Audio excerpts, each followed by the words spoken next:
1923, the University of Alabama offered Wade their head coaching position.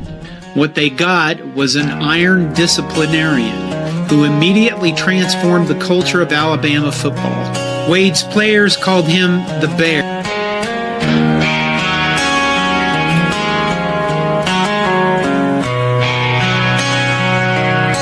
We ride with legends, we roll with pride. From Wade to Saban, the Crimson Tide. 18 rings, the record's clear. Dynasty built year after year. We teach the past, we preach the now. We break it down, show you how. From Bryant's grit to Bama's roar, we stomp the field and on the score. Around the herd, we speak the truth. Where glory lives and legends prove. Basketball's rise, which leads the way. Final four dreams in full display. Gymnastics flips with flawless grace. Champions born in every space. We honor hustle, we praise the grind. Every sport, every tight mind. From hardwood heat to balance beam. We rep the red, we rep the team. Around the herd, we speak the truth. Where glory lives and legends prove. Around the herd, we speak the truth. Where glory lives and legends prove. We don't just talk, we educate. Breaking down plays, we elevate Heisman runs and draft day fame. We know the stats, we name the game. Rivals tremble when down us kneel. We bring the facts, we bring the fear. The same just hype its legacy. The tide rolls deep in history. Around the herd, we speak the truth. Where glory lives and legends prove. So tune in loud, let the story unfold. Of crimson fire and heart so bold. We shine the light on every wind. From past to present we dive in. This show's for fans who bleed that red. Who know the names, the paths they tread. We're not just proud, we're certified. The voice, the pulse of Crimson Tide. Around the herd, we speak the truth. Where glory lies and legends prove. Around the herd, we speak the truth. Where glory lies and legends prove.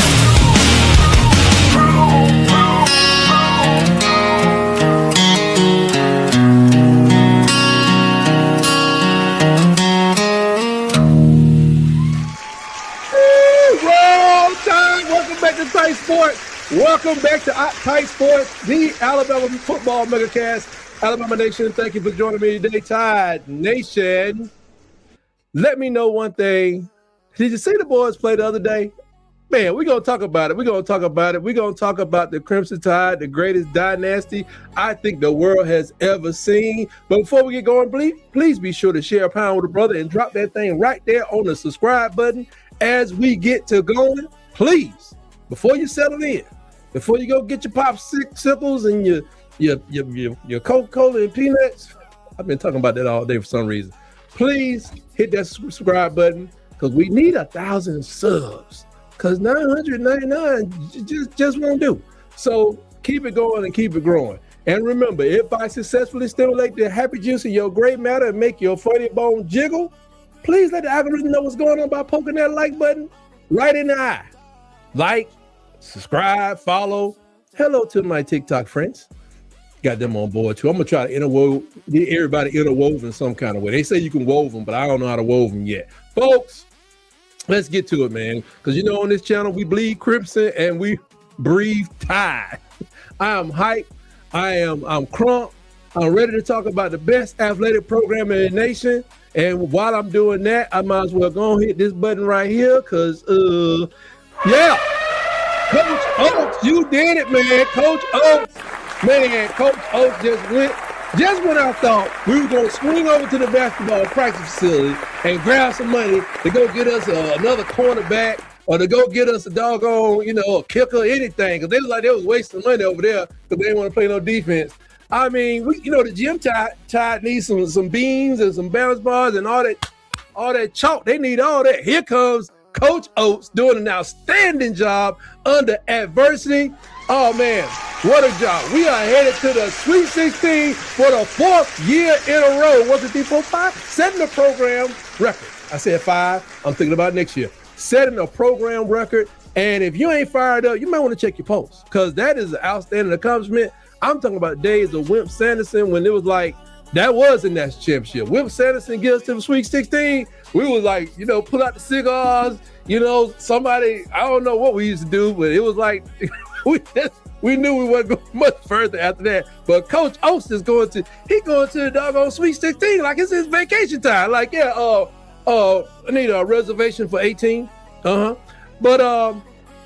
he playing like, they got a date with Destiny in Indianapolis. So hopefully we can keep it going, man. I want to start with that opener against Hofstra down in Tampa because it was a tale of two halves. It proved that this team has guts.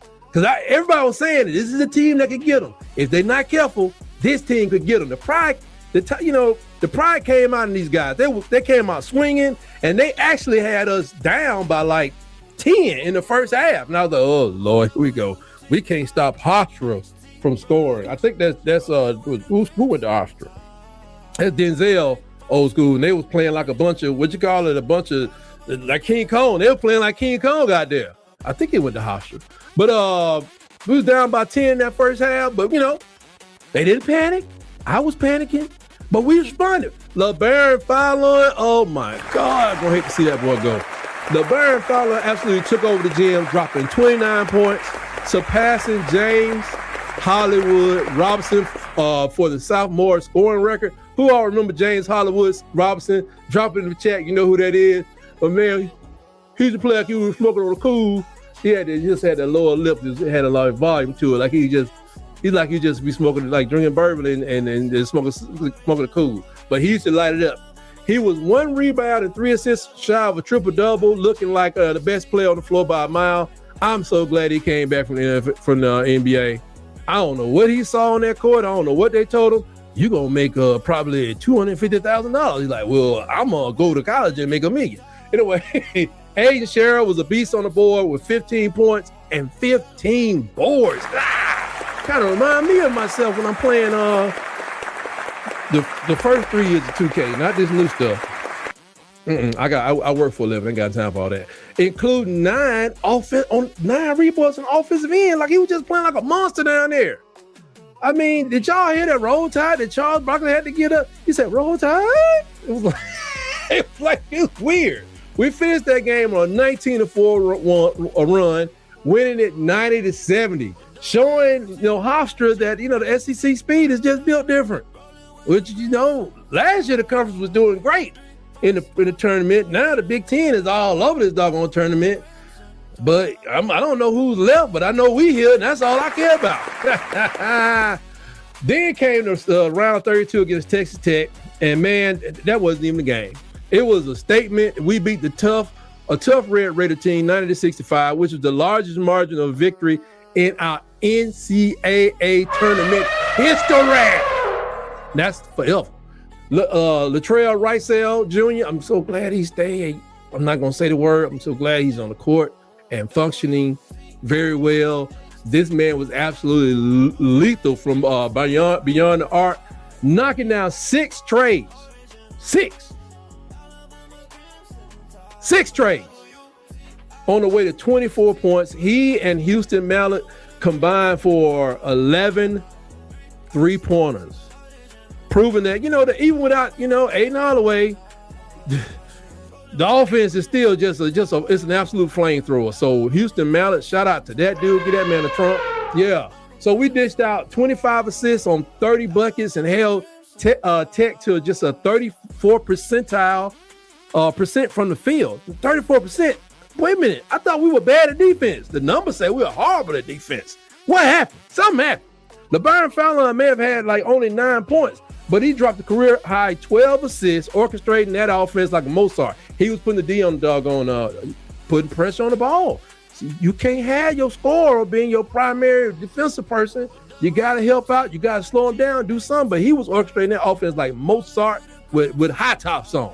Now, looking ahead to this Friday, everybody, please, everyone, if you don't have your hard hat, you're going to need your hard hat. You're going to need your hard hat. We're going to Chicago, first of all. Need a hard hat. At the United Center. Yeah. Going to need that. Going to need the hard hat. We got the number 1 seed, Michigan. Oh, Michigan always been causing us so much problems in these playoffs. Michigan's caused us. Can we go back and forth with anybody else? Because really, we've been losing to Michigan a lot lately, and I don't like it. So they are 33-3, ranked as the number 1 team in KenPom. KenPom is this guy that does this, he ranks all the teams and tell you who's gonna win. But guess what?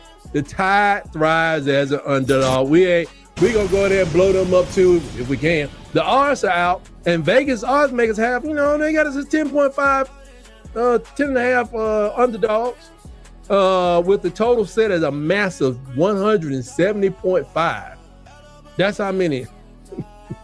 That's a lot of points in a college game. I mean, I don't think they want to try to score it back and forth with it. They can try to score back and forth with it. I do not suggest getting into it. Then he play defense. Now, think about them. Woo! Michigan dropped, let's see. They're led by a 7-footer, first of all, Ade Mara. And I can't get his name is Jaxel Lindenborg, who just dropped 25 in their last game. I ain't worried about scoring 25. I'm worried about somebody that's 7'3", but we're gonna have to put we got to put them leapers on him. Somebody gonna out jump this dude at every measure of the game. And here's the worst thing about it. Unlike the Crimson Tide, Michigan is ranked 9th in defensive efficiency. So we are going to have to be absolutely surgical with our shot selection, or face doom, or go out there and blow up. Come on back home, get ready for football season, or get ready to join the ladies of the softball team because they doing something over there too. And if we go out there and whatever, we can get beat and it can look ugly, but there's something about this team. The first key to victory for them is going to be simple. We got to shoot the lights out from the perimeter. We are firing like 54% of our 54% of the time we shoot 3-pointers. God, that's a lot on our possession. Michigan only allows 30% though from 3-pointers. So something got to give. Either we got to go back to the inside like we kind of did against Hofstra, or something. We can score. I ain't worried about the offensive end. We can score. Our problem is the battle on the glass. Despite that size advantage, Aiden Sherrill and Taylor Bowen need to be relentless because Michigan collects 40 boards a game, and we can't get them no second chances. We got to get in there, back out. Finally, we need Medita. That is we over me philosophy. Medita, that's what it means. That joy in each other's success that Houston Mallett talked about. You know what I mean? That man said he'll die for the Crimson Tide. I quote unquote. That's what he said on the podium. I don't know. That's what he said. And with Aiden Holloway out, every man has to step up and play that not going home senior mentality. Like, this is my last chance, even though I'm a sophomore. You got to leave it on the floor 100%. There are 3 things the Crimson Tide must absolutely avoid, man, if you want to punch that ticket to the Elite 8 and play on Sunday. You can't get in foul trouble. Been doing pretty good. Playing against their bigs, that can't happen. We are ranked 606 nationally in fouling. It's only 631 teams, people.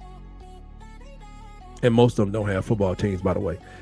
606 nationally, that ranking must have us with like Tuskegee and Miles College. What 606? I thought it was 300. No, it's 360. That means in all basketball, Division 1 through that's NAIA. That's crazy. But we got to be disciplined, man. Ade Mara will have a field day in the paint if we let him get in there and establish his doggone position. We got to be disciplined. Don't give away freebies. and don't send people to the charity stripe to get free points. Second, we got to avoid them cold spells. That's how it is when you shoot from deep. But the thing is, the same person can't keep shooting. If you missing 3 from 3-point land, 3 in a row, set somebody up, just fake like you're going to shoot it. Get that ball to somebody else. In the last game against Texas Tech, they said that everybody who checked to the game for Alabama took a 3-pointer. At least that's where it was through the middle of the second. Everybody took a 3-pointer. And I think most of them hit. So pass that ball around. It's pollen is choking me out.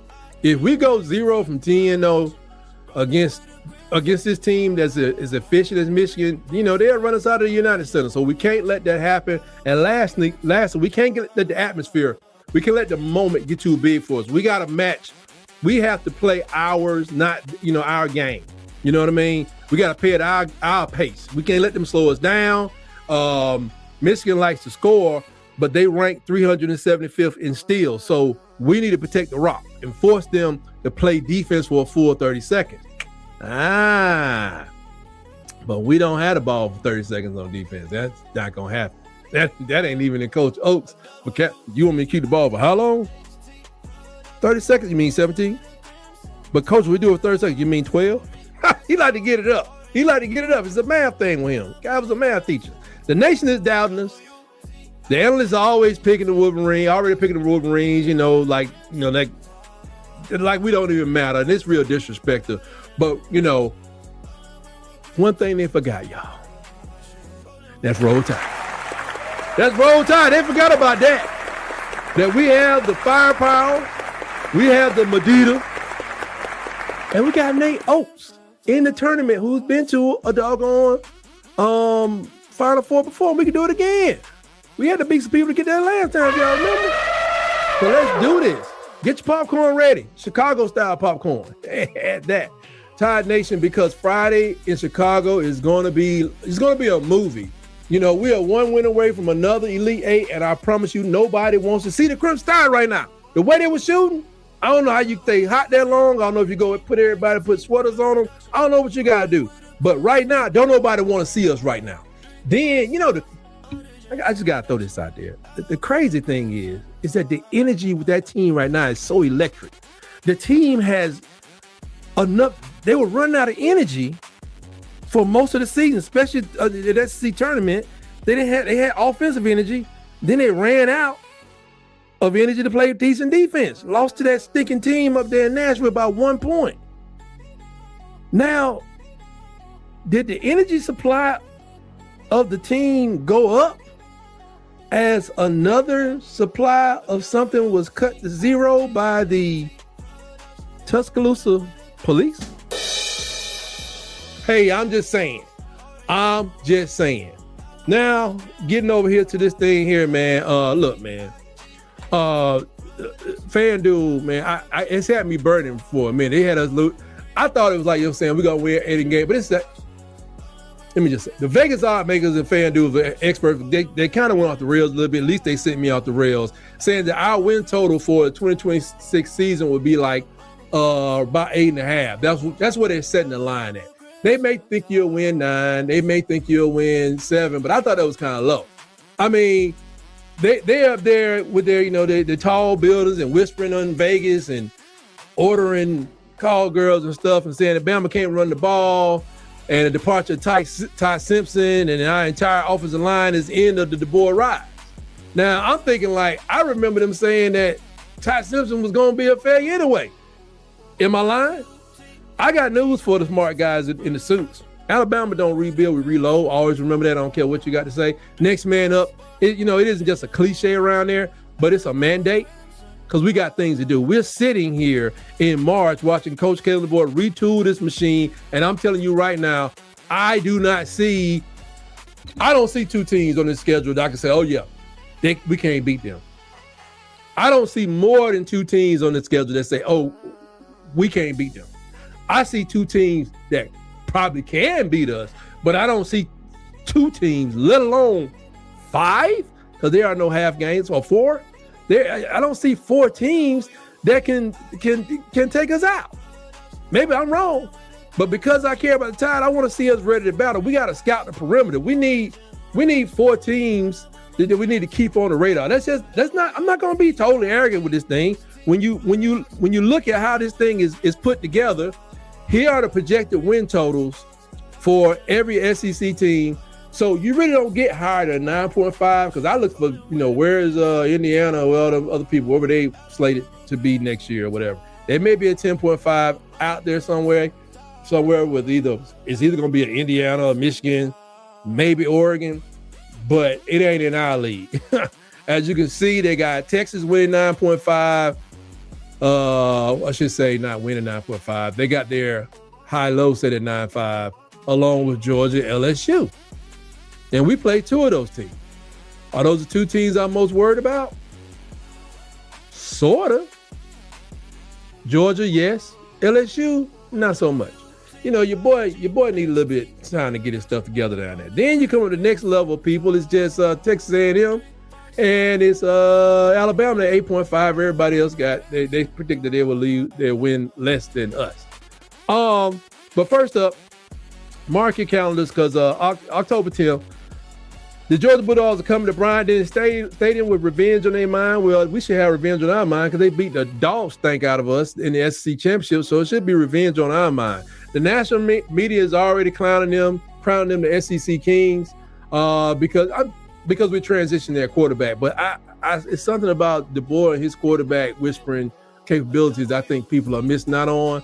They think the battle between Austin Mack, Keelan Russell is going to leave us vulnerable. But they forgot, Ryan Williams still out. Ryan Coleman Williams is still out there making, defensive backs like they're wearing cement. We got people coming in.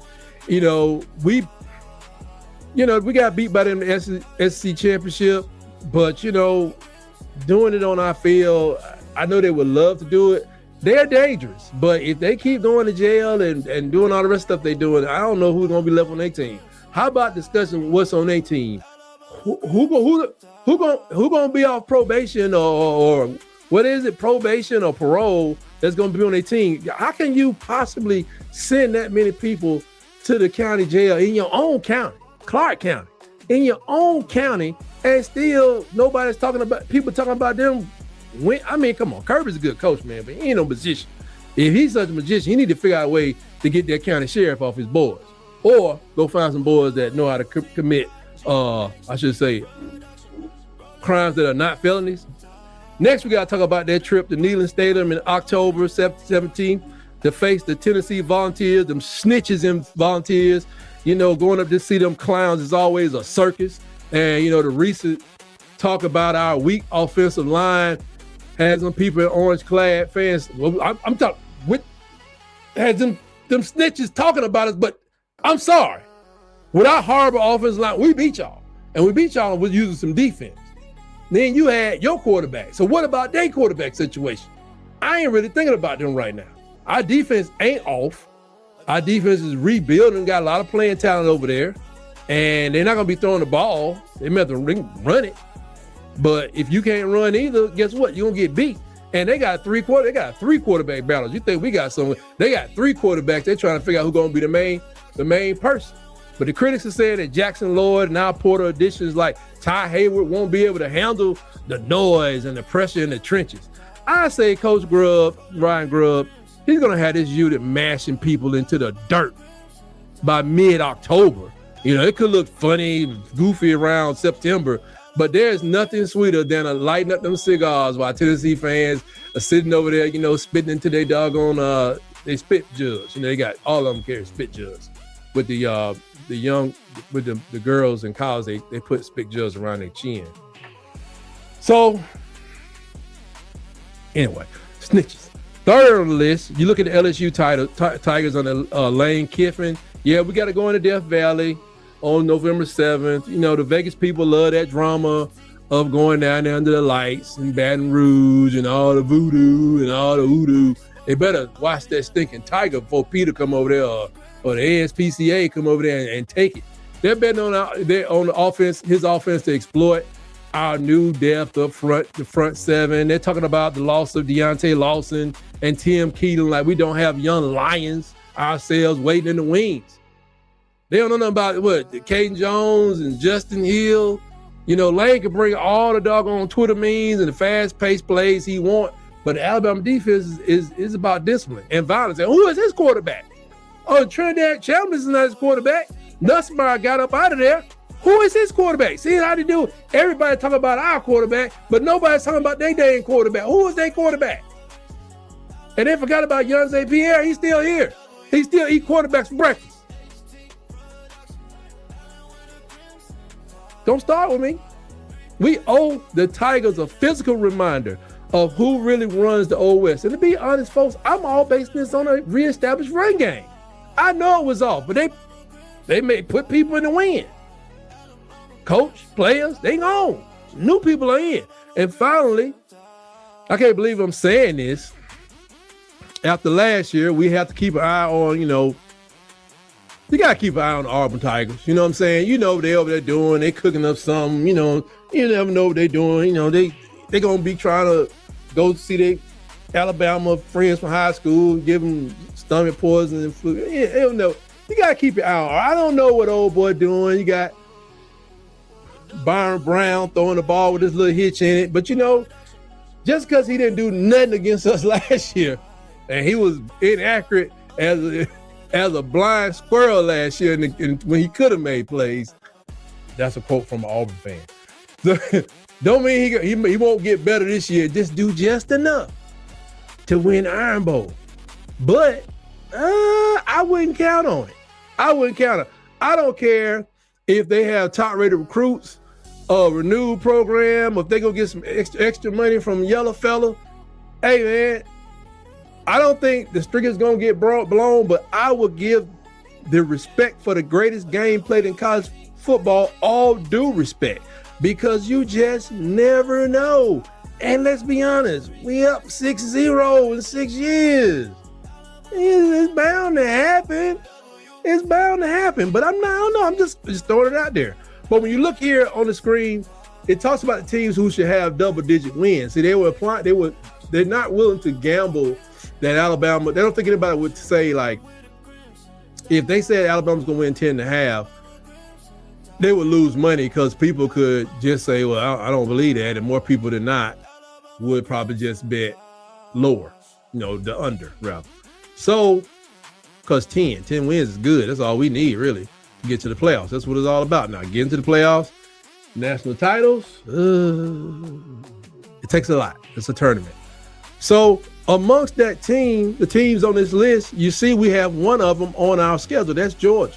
Georgia's list is one of those teams that could win 10 wins, but that don't mean they're going to get 10 wins by beating us. Oh, no.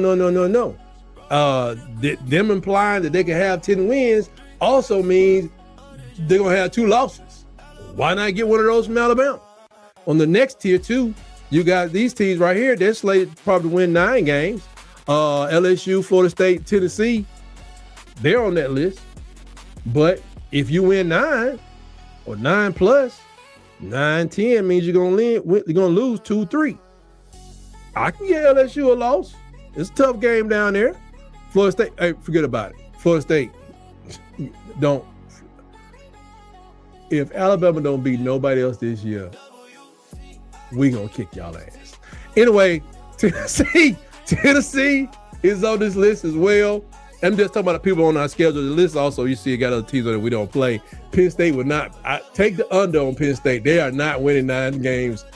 Not only in 2026, they're not winning 9 games no time soon. Book it.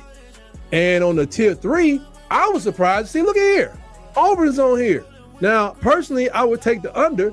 That was the advice that I heard from my fellow Auburn friends. They would not bet that Auburn would win more than 8.5 games. I don't know nobody that's taking it over. They got a new coach. They understand. But I tell you like this, if they win 7 games, I don't see us being in that number. It could happen. I just don't see us being in that number of 7, the Crimson Tide. But Texas A&M is here. That's one of them teams that's kind of, I don't know. Is Elko, did he take advantage of a recruiting class that he inherited? Or is he ready to go now? Is he going to put this thing together? Is he going to take Texas A&M to the next level? Or is he always going to be a team that's going to get to the end of the year and just fall off? Just fall off the screen. Just turn into the Buki. Just at the end of the season, it's going to fall off. I don't know. I don't know how he has that thing set up down there, because I don't know if it's 1 or 2 years it's falling off, but it's falling off pretty bad. But the bottom line is this. I'm going to get to this in a second. The talking heads are obsessed with what we lost, but they are blind to what we gained. You know, we gained 43 newcomers. All of them are not freshmen. I think 23 are. I see hungry athletes. Matter of fact, 3 of those so-called freshmen, 2 of them are coming from JUCOs already. So athletes are coming to Tuscaloosa to win championships, not to have win totals. We are the most talented roster in the nation over the last 5 years. Book it. Yeah. The boy has already proven that he can win, big games when the chips are down. So they can take that number 8.5 and they can shove it up their patootie. I'm taking the over. You know what I'm saying? Because I think the Tide is going to the top. I told you, I think we can get 2 additional wins this season, and now I'm sticking to it till I see something different. Coming out of an 8-day game, I may see something different. I may see something different in the middle of July, but right now I think they can win 14 games this year. Oh yeah, if you're scared, say you're scared. I'm particularly not scared, because as long as that script today is on the helmet, we expect nothing less than domination. This is year 3. This is the test. And you know how much money going into these teams now, man? But I'm going to look at the matchups. We're going a little deep. I scanned the horizon, and while Georgia and LSU, they always want to be the main villains, we have the specific group of pesky opponents that are looking to ruin our Saturdays. I'm, looking at look at this schedule, man. I'm just go ahead and fast forward this. I'm looking at East Carolina, Kentucky, Florida State, South Carolina, and Mississippi State. Come on, man. This schedule is easier than last year. Oklahoma shocked us, but it was good. Georgia, Tennessee was still sitting there. That stretch right there, that stretch where we had, I think this schedule's still better. Because, see, you look at Tennessee and you look at Texas A&M, you just don't know. And I know Lane Kiffin's putting things together, but last year we went to play teams that was set. Aguilar was up there. Georgia had their stuff going on. The guy in Tennessee had his stuff going on. Missouri kind of had their stuff set. Vanderbilt had Pavia. You just didn't know what was going to happen. Oklahoma, they had their quarterback. He was a little injured, but he was ready to go, and they still kicked our butt. I don't see this schedule as being as – it ain't that Texas schedule they had the last 2 years. That Texas schedule, that schedule's so easy. But I think this schedule is, I should say, more manageable than last year. If Auburn, we'll know mid-season if Auburn is reestablishing itself to over 500 team or over 700 team. But if they do what their people are telling me they're going to do, you ain't got to worry. Them last 3 games is going to be like, Coach Clark Lee, I don't know who they're going to have as quarterback with Vanderbilt, but it ain't Diego Pavia, right? It's just not him. I mean, Florida State, who they got returning? They missing the bowl for 2 years straight. Norvell playing musical chairs with roster. They got barely any offensive line continuity. They got some talented wideouts like Deuce Robinson, but they rank near the bottom in returning starters, which means, they still be introducing themselves to each other when they hit Bryant's Den in September. They coming to our house. And we're going to kick y'all ass. The Noles lost their entire offensive line like we did, and are breaking in a new quarterback for the 2nd straight year. Kane Womack gonna have a field day with that. And while they do have some freaks on the defensive line, Daniel Lyons is still there, and they lost 36 players from their 2 deep. That's absolutely insane. It's like their coach was a GOAT and he retired. That's funny because he not. Coach Norville took back the play calling. That's the last step before getting fired. I'll do it. Yeah, you'll do it till they get you out of there. That man is out. He's on his way down. I'm not worried about Florida State. Tennessee, the orange defensive experiment is going on up there. Tennessee, I'm just not feeling it, man. Heupel has finally realized he just can't outscore people, so he's trying to go get some defense. He was giving up 40 points a game, so he brought in some serious offensive reinforcements. He got some freshman phenoms. There's David Sanders Jr. on the line. They got 13 starters returning in total. That's good. They got some linebackers. Like I said, everybody can forget playing against Alabama that you saw last year when it comes to rushing. it ain't gonna exist. The biggest loss to the offensive balance they had, relying on Malik Washington to steer the ship. He hadn't won the job. He's up against two other fellas to run that defense. They have 8 starters back on offense.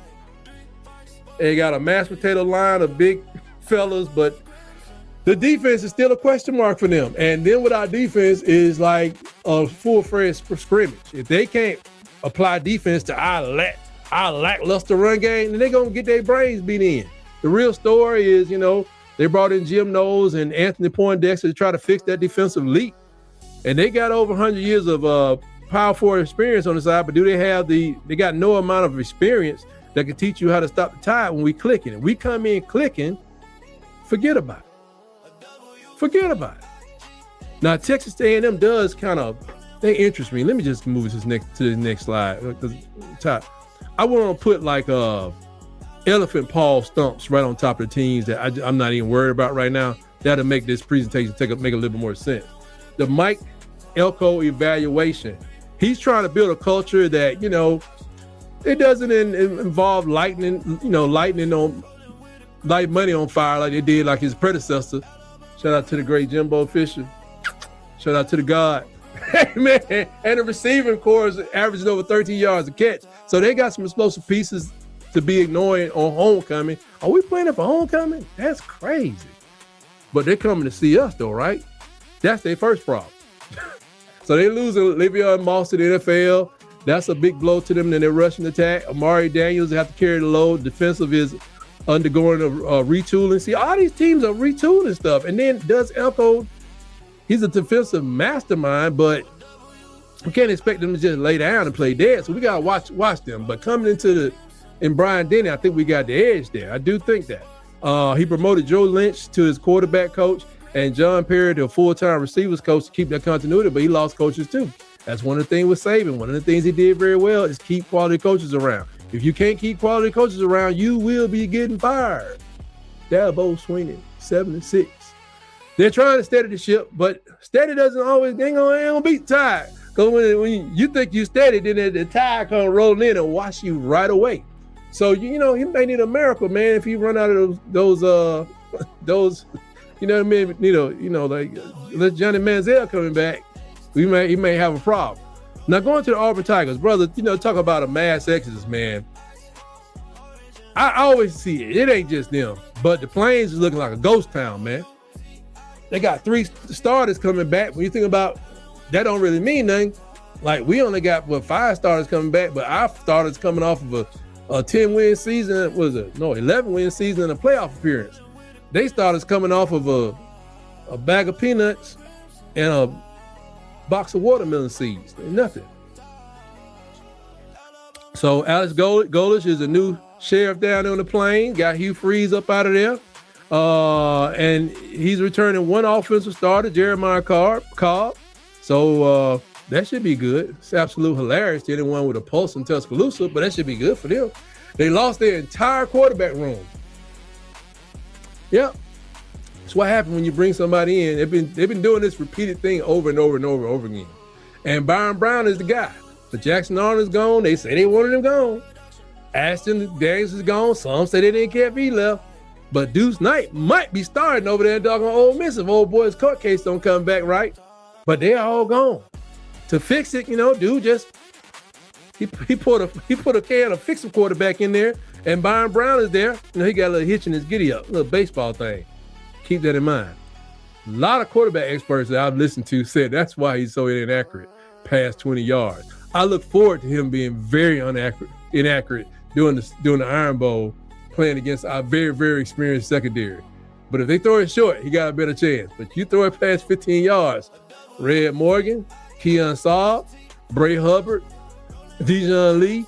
Oh, y'all heard of Zay Brown before. He loved pick sixes. So please throw it at him. He's nothing. Always throw it his side. Hoping that a group of transfers come in and, be a four-headed monster in this backfield. But, good luck running the ball against our front seven. I'm telling you, we not playing. We ain't playing. The defense is consistent. I don't care. That man came in year one. I saw his defense solidify in year one, got better in year two, and I expected to continue his dominance in year three. now that he got his pieces in now. Their coaches, the coach staff down at Auburn is undergoing a complete reboot. They went out and hired a good quality assistant coach. You may have heard of him, Coach Kapolovic. Used to work with us last year. Yeah, but they got transfers from USF and UCLA, like they're buying groceries at the last minute. But the lack of continuity in the Iron Bowl is a recipe for a crimson bloodbath. I'm not worried about them. Bottom line, these teams are all desperately trying to find an identity. While we already know who we are. We can't run the ball. We need to run the ball, and everything else is going to be better. The defense be better. The passing game be better. We'll be awesome, unstoppable. Get those 10 wins or 11 and move on to the playoffs. This is the goal every year, year after year. Do you feel me? So, they're swapping coaches and trading players over there like Pokemon cards. I should have hit that. But when the whistle blows, we're going to run Alabama in that game. We're kings of the state. We're big boys sitting on the hill. Come and get it, Albs. You don't want it. You don't want it. That's enough of that. Moving on. Got to talk about the ladies. On Tightsports, the women of the Crimson Tide will never be neglected, always respected on this channel. We're coming off an absolute grind out of a week in Columbia where our Crimson ladies stood tall in a hostile environment, taking 2 of 3 from number 14 Missouri Tigers to secure a massive SEC Road Series win. As we stand today, as this juggernaut is sitting at an incredible 28-2 overall and ranked number 8 in the nation, proving that Patrick Murphy has assembled a unit that doesn't just win; they overpower people. Experts are raving about our balance. The roster, noting that this is Murphy's 30th year now, and he was around when Wimp Sanders was on campus. I think that goes back 30 years. They're talking about this is best roster ever. This might be a masterpiece as he blends his veteran grit in with elite freshman firepower. The last 8 days have been a clinic in clutch performance, starting, with Jocelyn Brisky, who secured her 11th win of the season. Folks, you know how hard it is to win 11 of them things? She's maintained a nation-leading strikeout-to-walk ratio that's bordered on a historic perfection. At the plate, Brooke Wells, Alexis Papillo continue to tear the cover off the ball. Boy, I'll tell you, man. People say they like a woman in a dress. They like a woman in heels. Some people like a woman in skirts. Some people like them looking like trash. But seeing a woman jack a softball over a wall, oh, man. Oh, girl. There's something about it. Man, driving decisive runs and to clinch the season and to keep us at the top of the SEC standards, we are witnessing a team on the verge of breaking the all-time program record for the best 30-game start, which, with only a handful of losses, 2-loss team. Man, I mean, they going for a deep run, man. I mean, they're positioned for a very, very deep run. This team is very dangerous. I mean, everybody's talking about it in the softball world. And if they keep playing with this type of passion, there's a team in America that just can stand in their way, especially in the series. The pitching's too good. Vic Moden, girl, be mowing them down. We are witnessing history as this group chases the program record for the best start in school history. And with the defense playing lights out, the road to Oklahoma City, we coming. It's looking wide open. We coming. We might be coming to get a title. I'll take it. I know y'all take it. I'll take that title. Now, we got to talk about this. Alabama football spring update. I'm talking about this is where you get it done, folks. This is where you get all of it done. This is where you go out to the practice field and you'll hear a lot of this right here. We will be perfect in every aspect of the game. You drop a pass, you run a mile. That's right. You miss a blocking assignment, you run a mile. That's right. You fumble the football, and I will break my foot off in your John Brown hind parts. and then you will run a mile. That's what they be talking about. That's spring training right there. Ladies and gentlemen, I'm talking about, we're going to dive deep into the heartbeat of Tuscaloosa. Spring ball, they're turning up the heat. The calendar says March, but the atmosphere in T-Town is strictly championship season. That's the championship mindset. Pass or pop into the Hank Chris facility. I'm just excited. Transitioning into from the legendary era into the new era of Kalen DeBoer domination.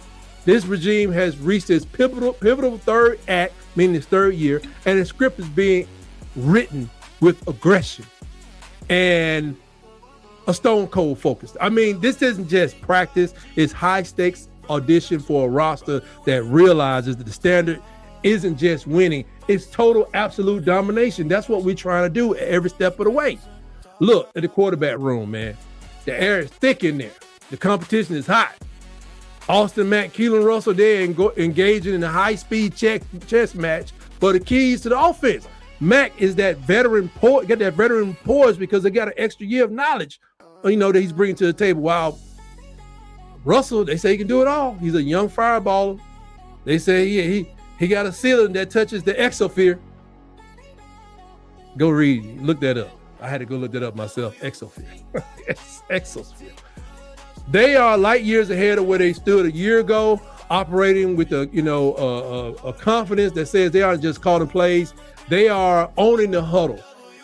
This isn't a friendly rivalry, by the way. It's a battle to see who has the mental fortitude to lead the most scrutinized unit in college football. Then you turn to the wideouts, specifically to our leader, Ryan Coleman Williams, who didn't just change his name to claim the number 1 jersey. He earned that jersey. He's the alpha in the room, It's in a room that's full of thoroughbreds like Rico Scott, Nora Rogers, proving that if you want to catch lightning in the bottle, you better be wearing crimson because we're about to get it done.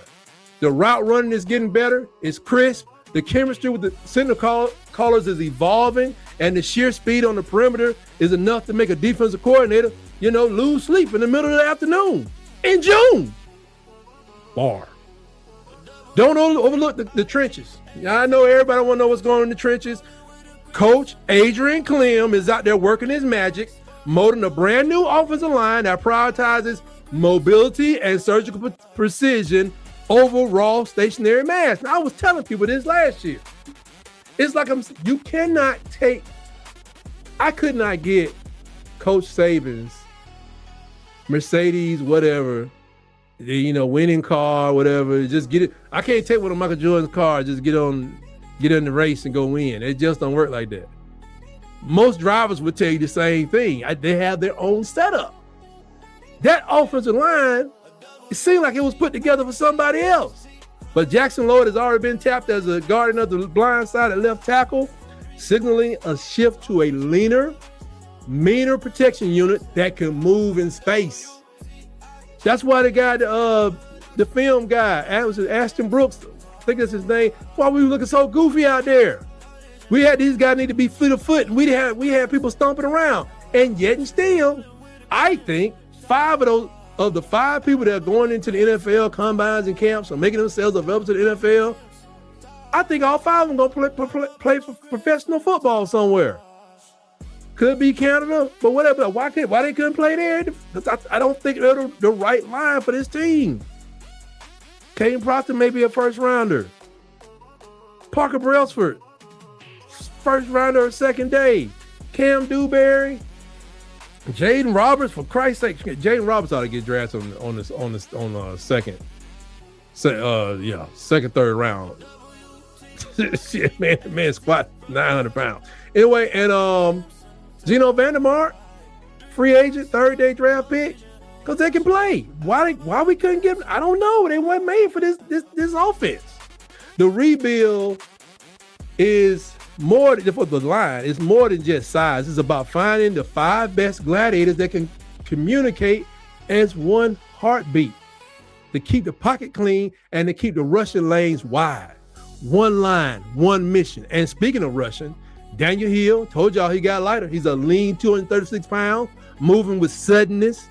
that we hadn't seen. Now, he was always fast, but that boy get a little 15-degree cut on him, he going to be outright deadly. Outright deadly. What is this thing talking about doing? Oh, TikTok.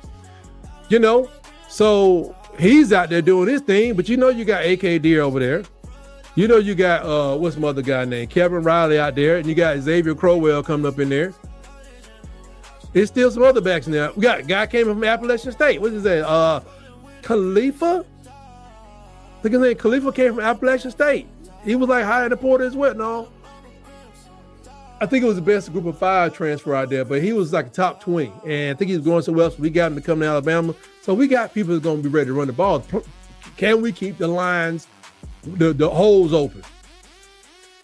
If we do, and here, it's not a tremendous thing. It's like we average 104 yards rushing.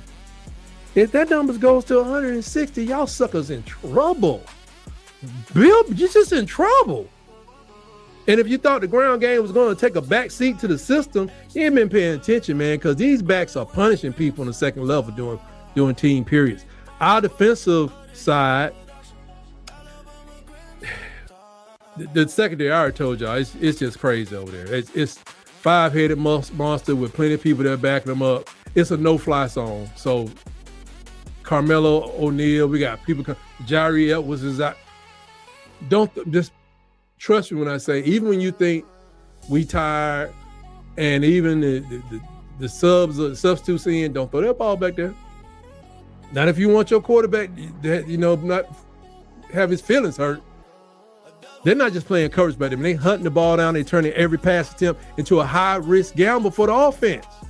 The front 7 we're seeing a youth movement, but you got Yanze Pierre and Justin Hill rotating through that wolf and bandit position, meaning they may put both of them on the field at the same time. Ain't nobody stupid. Rotating through, it's just trying to create a pass rush that's as flexible as it is ferocious. Because we don't want to see more than 5 people back there. We don't want to see, we're trying to find 5 that can tear the place down. We ain't trying to send 6 and 7. We want to send 4, really. If we can pressure the quarterback with 4, it's going to be a short game, and your team's going to lose. We are seeing a defensive identity that's emerging, that's built on versatility, that's built on speed, and unapologetic hunger to get to the quarterback. It's more than just stopping the run. It's about creating chaos in the backfield, forcing the opposition to play at a pace that they just can't sustain, speeding everything up in your backfield. So we're going to take a look. If I feel different about it, we'll know. All of this momentum we got right now is built up to April 11th. Get your Golden Flakes ready, because the Golden Flake 8-8 game, the door is going to be Saban Field at Bryant-Denny Stadium will swing wide open for the Crimson Faithful, and they're going back to the classic scrimmage format, 2 hours and all that stuff.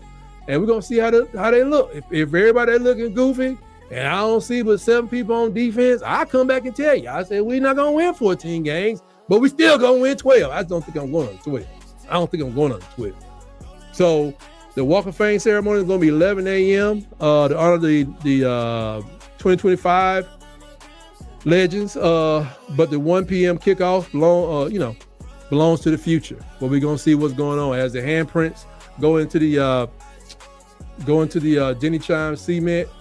They'll be getting ready to start off there at 1 o'clock. So admission is going to be free.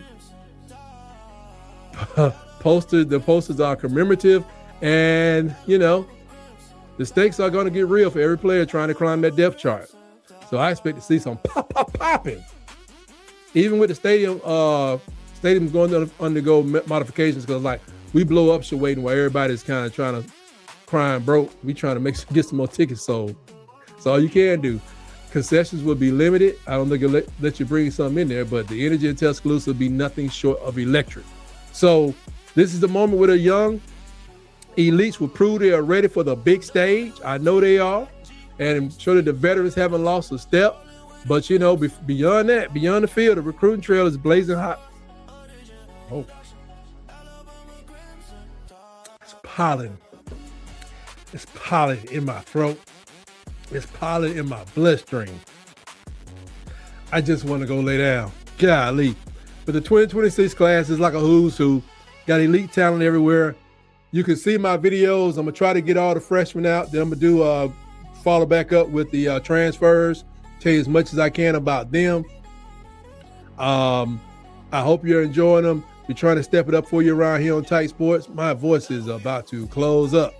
But, you know, Alabama isn't just about winning battles on Saturday. They're winning the war for the future by convincing the best players in the country. We already got people coming in that's like in 2027s who are like the best of the best. They can change their minds. That's why I don't do my video. I do a little videos on the 5 stars that commit early, but I really don't start putting together my film until they get on campus, and I know they ain't going nowhere at least for a year.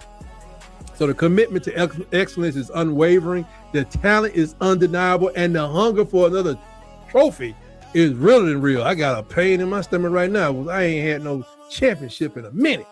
The spring has shown us that the culture of Alabama is resilient, adaptable, and perpetually aggressive. From the quarterback battles to the defensive secondary, every inch of this program is being contested with the level of intensity that would make the greats of the past stand up and applaud.